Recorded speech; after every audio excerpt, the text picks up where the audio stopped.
Oi, gente, bem-vindos para mais um episódio do Gestar ao Acalentar. Hoje a gente vai trazer um assunto bem legal. Vamos falar de diabetes gestacional. Eu sou Poliana Matede. Eu sou a Thaísa. Eu, Gabriela Machado.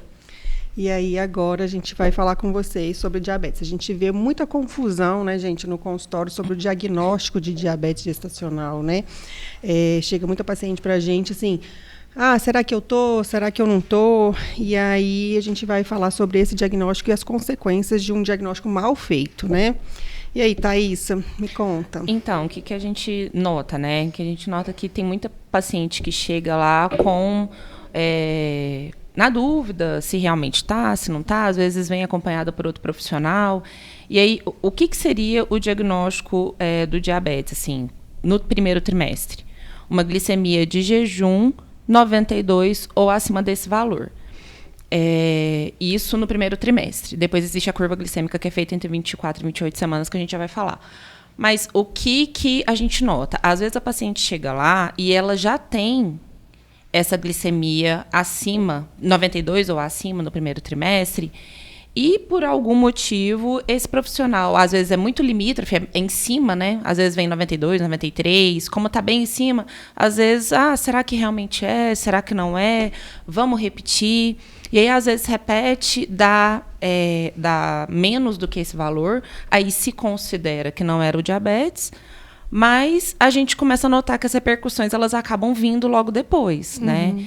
Então, assim, eu não sei, na verdade, qual que é, né, o motivo que as pessoas têm tanto medo de fazer esse diagnóstico, né? Então, assim, é super importante entender que fez um jejum de 8 horas, e não também muito mais do que isso, né? De 8 a 10 horas, um jejum bem feito, com uma glicemia de jejum 92 ou acima, é diabetes gestacional. Não interessa se no dia anterior você comeu muito chocolate, e aí você, na próxima vez que você for repetir, você vai diminuir, né? Então, assim, é diagnóstico e pronto. A gente não tem que ter medo do diagnóstico, a gente tem que ter medo do contrário. Desse diagnóstico não ser feito e a gente acabar negligenciando um tratamento que poderia ser feito de forma adequada. Porque o diabetes gestacional, ele é um problema se a gente deixar que ele se vire um problema, né?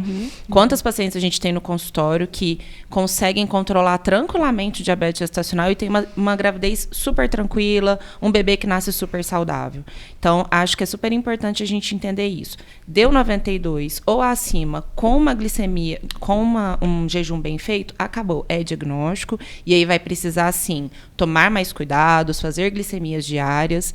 Mas é importante a gente não negligenciar esse diagnóstico. E você falou uma coisa aí que eu achei legal, assim, eu comi muito chocolate, na próxima eu não vou comer chocolate. É importante a gente entender que o jejum tem que ser de 8 horas, mas com a dieta que ela já tem habitualmente. Exatamente. Então, assim, não, semana que vem eu vou fazer, porque essa semana eu vou me controlar. Mas aí você faz, é falseado, né? Vai ter um diagnóstico falseado, e aí a gente não vai fechar o diagnóstico, mas o maior problema é esse, né? É a gente não ter o diagnóstico, e a gente não conseguir tratar ou levar melhor essa gestação, né? E outra coisa que a gente vê muito é isso também, né? Diagnosticou, e aí, como que vai acompanhar, né? E é importante essa glicemia capilar, né? Picar esse dedo várias vezes no dia. É chato, é ruim, mas é assim que a gente faz o segmento. Não é fazendo hemoglobina glicada, glicemia de jejum repetindo, não é.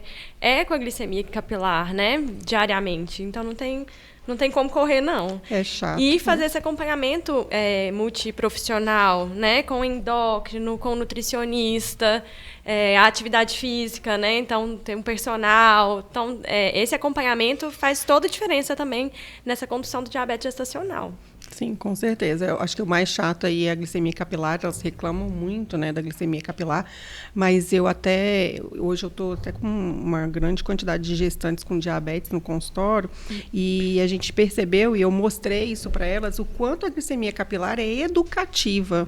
Porque eu vejo assim, o trabalho que a glicemia capilar traz, né? Ela comeu uma tapioca e a glicemia foi para 180, ela já sabe que ela não pode comer a tapioca. Exatamente. Ela comeu um pão francês e a glicemia foi para 180, ela sabe que ela não pode comer o pão francês.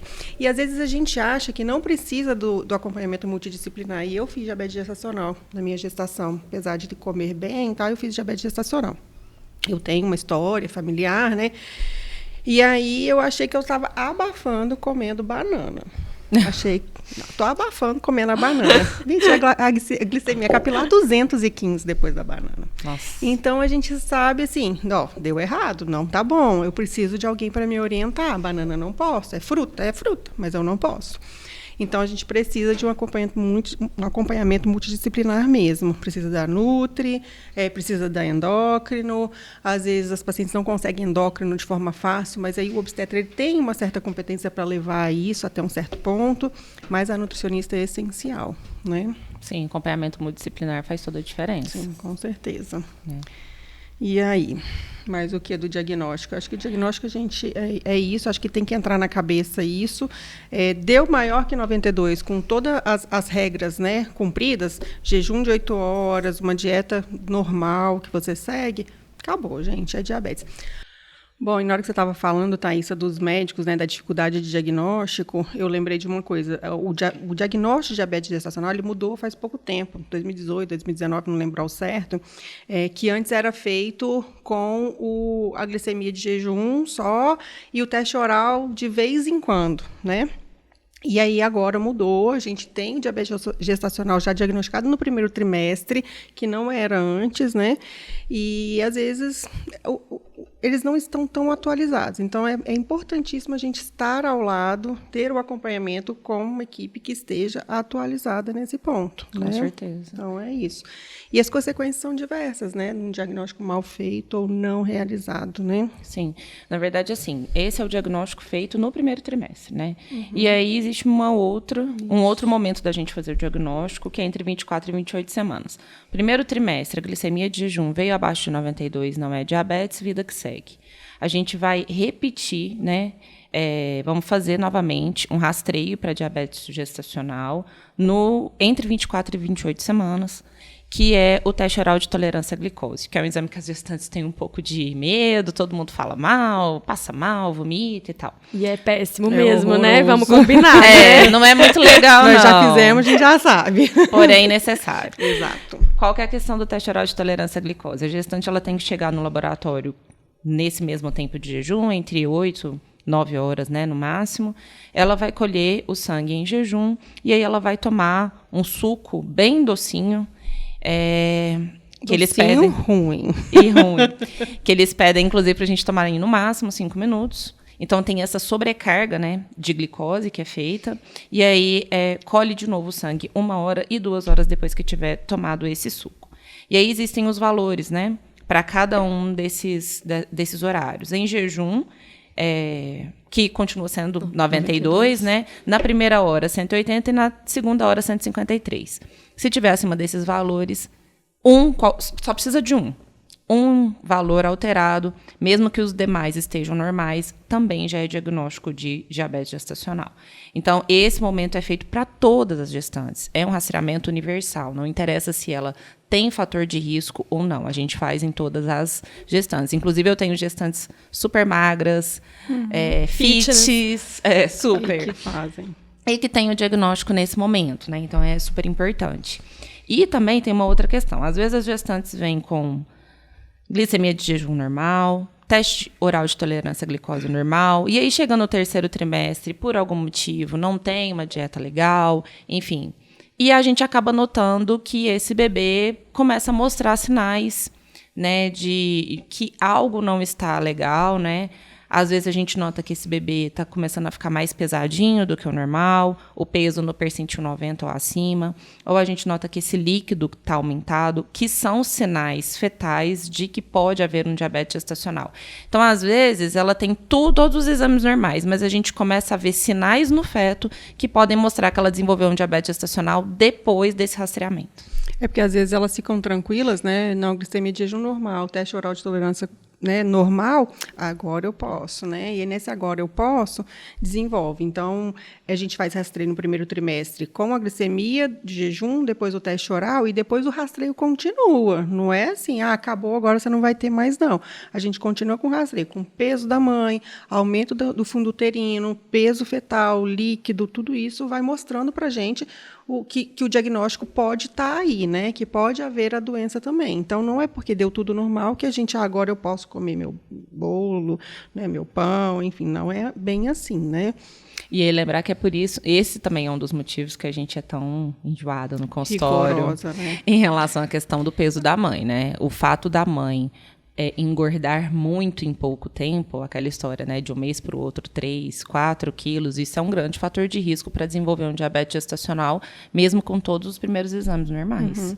Uma coisa que eu quero falar do teste oral de tolerância à glicose que você falou, Thaísa, é que é importantíssimo na gestante, tem que ser assim, é jejum 1 hora e 2 horas. Não adianta jejum em 2 horas só, né? Porque às vezes a gente vê gestante chegando com 1 hora e 2 horas, não funciona. Para a gente tem que ter 1 hora também. E outra coisa que é importante é que tem que ser feito entre 24 e 28. Isso. Antes disso e depois disso não tem valor, por causa da fisiopatologia do diabetes gestacional, do aumento do lactogênio placentário. Tudo isso acontece nessa fase. Então, é necessário que seja nessa fase o exame. Exatamente. Outra coisa também que a gente vê muito no consultório pacientes que já têm o diagnóstico prévio, né, de diabetes, ou pacientes até bariátricas fazendo teste oral de tolerância à glicose, e a gente sabe que não pode fazer. Exato. Né? É uma sobrecarga, né? Exatamente. As bariátricas não suportam, na verdade, elas fazem um efeito chamado efeito dumping, né, passam muito mal, e a paciente que é diabética, ela já é diabética, né, gente? Então, assim, não precisa. Então, a paciente também que foi diagnosticada no primeiro trimestre, né, do diabetes, também ela não precisa fazer o rastreio universal para aquela que não teve o diagnóstico do diabetes no primeiro trimestre. Eu quero confirmar se eu realmente tenho. Não. Eu lembro que tem a Melânia Amorim, ela fala que fazer o teste oral na paciente que é diabética é assassinar essa paciente. É literalmente isso, né? A gente já tem uma mulher que o pâncreas não funciona, eu dou uma sobrecarga, eu estou querendo matá-la, né? Sim. E, assim, o diabetes gestacional, como a gente falou no início, ele torna, assim, a sua gravidez uma gestação de risco, né? Mas desde que não seja bem controlado, né? E, querendo ou não, diabetes é uma doença que precisa, principalmente, do juízo da paciente. Juízo alimentar, atividade física. Então, a grande maioria das pacientes que nós temos no consultório são gestantes diabéticas gestacionais controladas apenas com dieta. E exercício físico. E exercício físico. Então, é super possível você ser uma diabética gestacional saudável, né? Assim, se você controlar adequadamente, se alimentando bem, lembrar que a gente não quer que ninguém faça regime, lembrar que a gente não quer que ninguém se restrinja com quantidade de comida, a gente quer que vocês comam bem, alimentos de qualidade, alimentos com baixo teor glicêmico e se exercitem, né? Isso vai melhorar tudo na sua vida, não só em relação à questão do diabetes. Isso é para a vida. Isso é para a vida, mas a partir do momento que você consegue se alimentar bem e fazer atividade física regular, o controle do diabetes é uma realidade. Ter diabetes gestacional não é igual a tomar insulina, muito pelo contrário. A gente vai acabar entrando com medicação caso a dieta e a atividade física não estejam sendo suficientes. Ou pelo nível do diabetes dessa gestante, às vezes ela já tem, né, um pâncreas que não está funcionando muito bem, ou às vezes porque a gestante realmente não está tendo o juízo adequado e às vezes vai precisar. Mas eu já adianto que, pelo menos no meu consultório, elas não são nem 10% das pacientes diabéticas gestacionais que eu tenho, né? Não mesmo. Inclusive a gente... Insulina, né? Exatamente. Não. Então, é super importante entender isso, né? Então, acompanhamento, assim, como que a gente faz esse acompanhamento, né? Com a glicemia capilar, que a Gabi falou, mudança de estilo de vida, é o essencial, é dieta e exercício físico. Só com isso, 90% vai resolver. E aí, outro dado, né? 90% depende de vocês e não da gente. Exatamente. Né? Nosso papel é estar ali, olha, vamos fazer isso, vamos fazer assim, vamos fazer assado. Mas a gente não pode comer por vocês, a gente não pode fazer exercício por vocês. São vocês que têm que determinar isso. Uma pequena parcela vai evoluir com a necessidade de medicação. E aí a medicação indicada na gestação é a insulina. A gente sabe que existem algumas linhas que entram com a metformina, né? Mas hoje ainda nosso protocolo é a insulina. Quem são essas gestantes que necessitam da insulina, né, da medicação? Geralmente aquelas que não têm um bom controle, né, que não fazem a mudança de estilo de vida, não têm uma dieta adequada, exercício. As gemelares, aqui tem um fator de risco um pouquinho maior, mas o que vocês lembram aí? No geral, é isso, né? Sim. Essas são as mais propensas ao uso de insulina. Então, assim, depende só de vocês. E as consequências, Gabi, de uma diabetes não diagnosticada? Diabetes não controlado, né, pode levar a repercussões para o bebê, né? Então, são esses bebês aí que a gente vê aí, às vezes, na internet, bebês que nasceram com 7 quilos, 8 quilos, né? Fofinhos, né? Então, são geralmente, né, filhos de mães de diabéticas gestacionais descompensadas, que não se cuidaram ou não tiveram diagnóstico. Não é? Então, tem essas repercussões para o bebê. Então, esses bebês macrossômicos, né? E esse aumento do líquido também, que é o polidrâmino. Então, esses são sinais, até que a Thais estava falando, né? De diagnosticar, observar, né, essas mudanças no bebê até no 3º trimestre, mesmo com tudo normal, esse bebê dá esses sinais para a gente. E são sinais de gravidade, né? Uhum. São sinais de que o bebê não está bem dentro da barriga. Então, que a vitalidade do bebê não está preservada. E aí a gente tem que atuar nesse sentido de compensar, né, essa gestante, ou dependendo de como está, a gente precisa até de ultimar o parto. Né? Exato, isso que eu ia falar, Thaísa. E as consequências para o parto, né? Então, antes, rapidinho, só voltar no que a Gabi falou, sobre, por exemplo, no 1º trimestre, caso essa gestante já tenha um diagnóstico no 1º trimestre, ou ela não tenha e não esteja mal controlado, há grandes chances desse bebê ter algum tipo de malformação. Então, o diabetes não controlado no 1º trimestre, ele está muito associado com malformação fetal.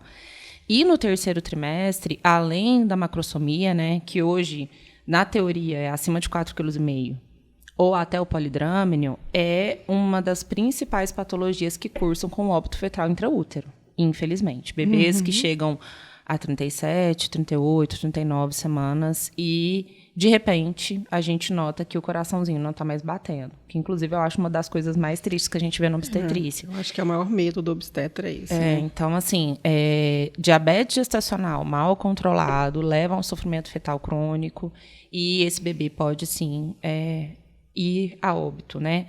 Fetal intraútero. Então, assim, é sim muito grave caso não esteja controlado adequadamente. E aí, pensando na questão do parto, né? Falando primeiramente aqui, né, do parto normal, né? Bebês muito grandes, né? Lembrar, então, assim, que acima de 4,5 kg existe até uma contraindicação relativa para parto normal, em decorrência tanto de desproporção cefalopélvica, né? Que é quando esse bebê é muito grande para a pelve materna, ou até de distócia, né, que é quando o bebezinho ele começa a nascer, distócia de ombro, por exemplo, e aí sai a cabecinha, mas tem dificuldade de fazer o desprendimento dos ombros. Então, existem complicações no parto, não só no parto normal, na cesariana também, né? Uma mãe que tem muito mais chance de sangramentos durante o parto, seja ele normal, seja ele cesárea. Lembrar que cesárea tende a sangrar muito mais do que parto normal, né? A tonia uterina, exatamente, que é quando o útero não contrai bem em decorrência da superdistensão que ele tem, né, por um bebê muito grande, enfim. Para o parto é isso, né? E a gente sabe que alguns estudos hoje de epigenética, enfim, mostram também que esse feto, essa criança que vai nascer, ela tem uma chance muito maior de desenvolver diabetes, hipertensão e algumas patologias na idade adulta. Então, não é só patologicamente ali no intraútero e no parto, né? A gente vai atrapalhar, entre aspas, a vida dessa criança na fase adulta. E a mãe também, né, gente? Não é só para o feto que a gente tem problema, sim, né? Tem problema para a mãe. Uma mãe que desenvolveu diabetes gestacional, ela tem uma chance muito maior de ter diabetes tipo 2 depois. Exatamente. Tanto é que a gente repete o teste oral de tolerância à glicose com 8 semanas, de 6 a 8 semanas no pós-parto, né? Para ver aí, já passou ou não passou? Ela ainda tem uma resistência ou não tem? Precisa de tratamento ou não? Né? Então, a gente repete porque ela tem essa chance maior. E aí, as complicações de parto, né? Que as meninas já falaram. Tem a cicatrização também, né? Isso, uma cicatrização dificultada, né? Porque tem mais chance exatamente, de ter uma cicatrização dificultada, mais chance de infecção puerperal, enfim. Então, super importante, né, esse controle. Acho que o que a gente precisa tirar de lição de hoje do podcast é que a gente não tem que negligenciar diagnóstico, não tem que ter medo de fazer diagnóstico, porque às vezes eu acho que é isso. Existe um medo da paciente e existe um medo de alguns profissionais. Meio que assim, tá, eu acho que vou repetir. Aí da negativa acredita no negativo. Por que não acreditou no positivo? Né? Acho que é o medo de rotular, né? Vamos rotular, vai rotular. Mas, gente, é o que a Thaís falou. A gente não tem que ter medo do rotular. A gente tem que ter medo de não tratar. Exatamente. Né? Às vezes eu vejo gestante chegando, eu acho que Aí não fez o diagnóstico, mas começa a fazer glicemia, aí as glicemias vão dando normais. Ela, não, então não é. Sabe assim? Então, assim, eu acho que esse é o problema. Faz um polidrame. Exatamente. Aí, opa, peraí, então era, né? Então, a gente tem que ter medo não de fazer o diagnóstico, a gente tem medo de não fazer ou de não controlar. Essa que é a grande questão. Eu acho que o que tem que ficar aqui é isso, né?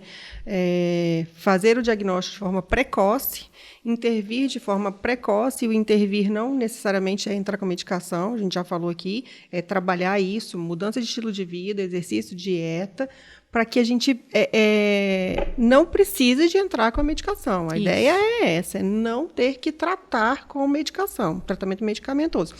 E também educar essa paciente para o futuro dela, né? Porque no futuro ela também pode ter alguma síndrome metabólica, e então essa mudança de estilo de vida que vem da gestação já pode ajudá-la na vida dela e do bebê dela. É isso. Certo? Certo. Então, muito obrigada por acompanhar até aqui. Beijos e até o próximo programa. Tchau.